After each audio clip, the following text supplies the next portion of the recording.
எல்லோருக்கும் இனிய வணக்கம். இன்றைக்கி நம்ம சேனலில் ஒரு அருமையான கருவாட்டு குழம்பு எப்படி வைக்கிறதுன்னு பார்க்க போகிறோம். இந்த குழம்பு செய்கிறதுக்கு தேவையான பொருட்கள் என்னென்னு பார்க்கலாம். சுறா கருவாட்டு துண்டுகள் 5லேருந்து ஒரு 7 பீஸ் எடுத்திருக்கேன். மல்லித்தூள் 2 டேபிள் ஸ்பூன், மிளகாய்த்தூள் 2 டேபிள் ஸ்பூன், உப்பு 1 டேபிள் ஸ்பூன், ஒரு நெல்லிக்காய் அளவு புளி எடுத்து அதை கரைச்சி வடிகட்டி ஒரு கிண்ணத்தில் வச்சுக்கோங்க. கருவாட்டு குழம்புக்கு கத்திரிக்காய், முருங்கைக்காய், உருளைக்கிழங்கு சேர்த்து செஞ்சோன்னா இன்னும் ரொம்ப அருமையாக இருக்கும். அதோட மொச்சை பயிறு ஊற வச்சு அதையும் ஆட் பண்ணோம்னா இன்னும் ரொம்ப சுவையாக இருக்கும். மொச்சை பயிறு இல்லைங்கிறதுனால நான் அந்த காய் மட்டும் போட்டு இந்த கருவாட்டு குழம்பை செஞ்சுருக்கிறேன். குழம்பு தாளிக்கிறதுக்கு 1/2 டீஸ்பூன் வெந்தயம், 1/4 டீஸ்பூன் சோம்பு, ஒரு 5 அல்லது 6 சின்ன வெங்காயத்தை நீல வாக்கில் கட் பண்ணி வச்சுருக்கிறேன். ஒரு கைப்பிடி அளவு கருவேப்பிலை எடுத்து வச்சுருக்கேன். புளி நல்லா ஊறிடுச்சு, அதை கரைச்சி எடுத்து வச்சுக்கலாம். ஒரு தக்காளி பழத்தையும் கட் பண்ணி வச்சுருக்கேன். காய்கறிகளையும் நல்லா அலசிட்டு கட் பண்ணி ஒரு பாத்திரத்தில் தண்ணியில் போட்டு வச்சுருக்கேன். காரத்துக்கு ஏற்ற மாதிரி நீங்கள் மிளகாய்த்தூளை சேர்த்துக்கங்க. அதே மாதிரி கருவாட்டிலே நிறைய உப்பு இருக்கும். உப்பு நிறையா போடாதீங்க, கொஞ்சமாக சேர்த்துட்டு பத்தலைன்னா நீங்கள் பின்னாடி போட்டுக்கலாம். இப்போ மிளகாய்த்தூள், மல்லித்தூள், உப்பு, புளி கரைசல் இது 4ஐயும் ஒன்றா சேர்த்து கலந்துக்கலாம். தக்காளியை குழம்பு கொதிக்கையில் தான் நம்ம போட போகிறோம், அதனால் அதை தனியாக எடுத்து வச்சுக்கலாம். இப்போ புளியை கரைச்சி அந்த குழம்பு கரைசலோடு சேர்த்தாச்சு.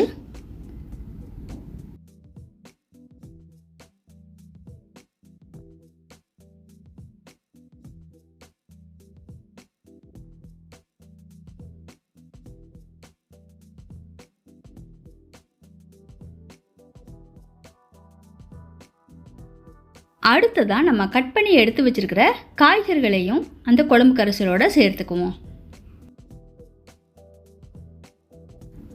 இப்போ நம்ம கருவாடை க்ளீன் பண்ணிக்கலாம். பாத்திரத்தில் ஒரு 2 டம்ளர் அளவு தண்ணி வச்சு கொதிக்க வைங்க. அந்த கொதிக்கிற தண்ணியில் நம்ம கழுவி எடுத்து வச்சுருக்கிற கருவாட்டு துண்டுகளை உள்ளே போட்டு அதோட 1 டேபிள் ஸ்பூன் அளவு மஞ்சள் தூள் சேர்த்து கொதிக்கட்டும்.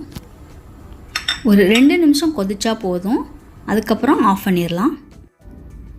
மஞ்சள் தூள் சேர்க்கிறதுனால அந்த கருவாட்டில் உள்ள வளவளப்பு தன்மை, அந்த கவுச்சி வாசம் எல்லாம் போயிட்டு சுத்தமாக இருக்கும். இப்போ குழம்பு வைக்க ஆரம்பிக்கலாம்.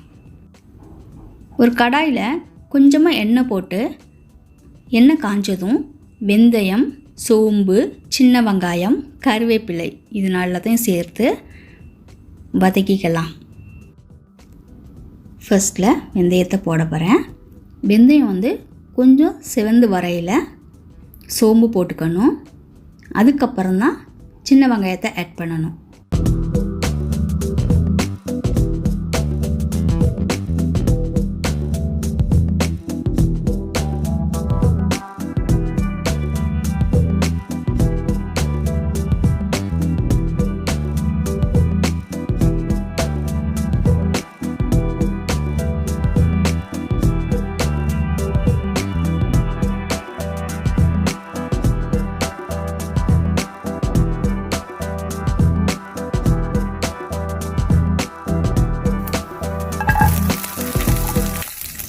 இப்போ வெங்காயத்தை ஆட் பண்ணியாச்சு.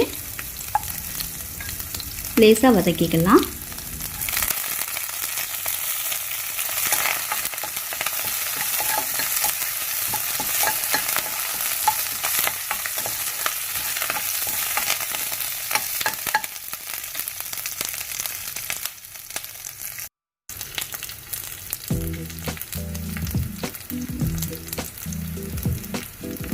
இப்போது நம்ம எடுத்து வச்சுருக்கிற கருவாட்டு துண்டுகளை ஆட் பண்ணிக்கலாம்.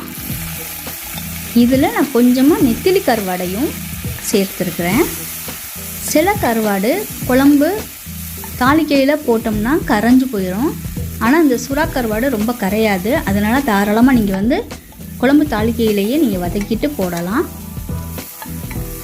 நம்ம குழம்புகள்லாம் கொதிச்சதுக்கப்புறம் நம்ம இதே மாதிரி வதக்கிட்டு குழம்பு இறக்க போகிறதுக்கு முன்னாடி அது குழம்புக்குள்ளே ஊற்றலாம். அதுவும் ஒரு மெத்தடில் செய்யலாம் கருவாட்டு குழம்பு.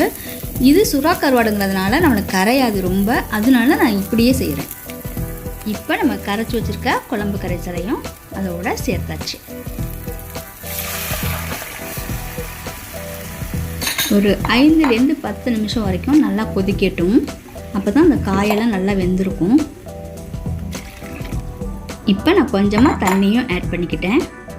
ஏன்னா இந்த காய் வேக வேக நம்மளுக்கு குழம்பு வத்த ஆரம்பிக்கும். அப்போ பேலன்ஸ் பண்ணுறதுக்காக நான் கொஞ்சம் தண்ணியும் சேர்த்து ஆட் பண்ணியிருக்கேன்.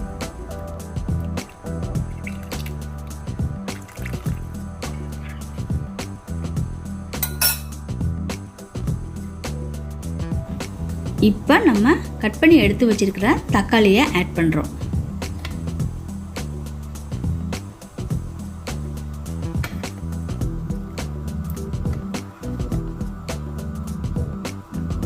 இப்போ குழம்பு கொதிக்கட்டும். கொஞ்ச நேரம் மூடி வச்சிடலாம்.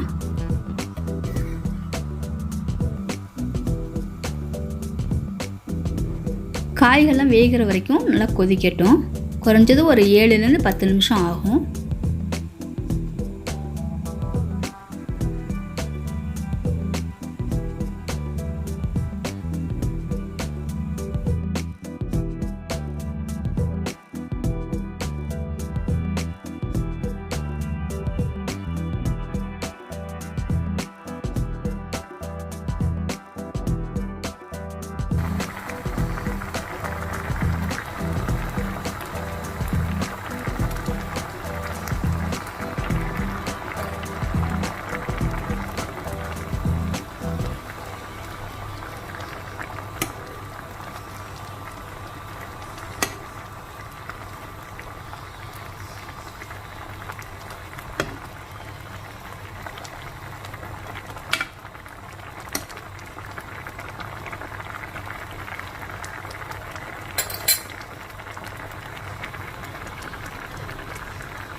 கருவாட்டு குழம்பு ரெடி ஆயிடுச்சு.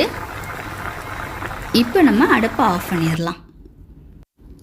உப்பு பார்த்துக்கங்க. உப்பு பத்தலைன்னா இறக்க போகிறதுக்கு ஒரு 2 நிமிஷம் முன்னாடி கொஞ்சம் உப்பு போட்டுக்கோங்க. பத்தலைன்னா போட்டுக்கோங்க. இங்கே பாருங்கள், கருவாடு கரையவே இல்லை, நல்லா வெந்திருக்குது.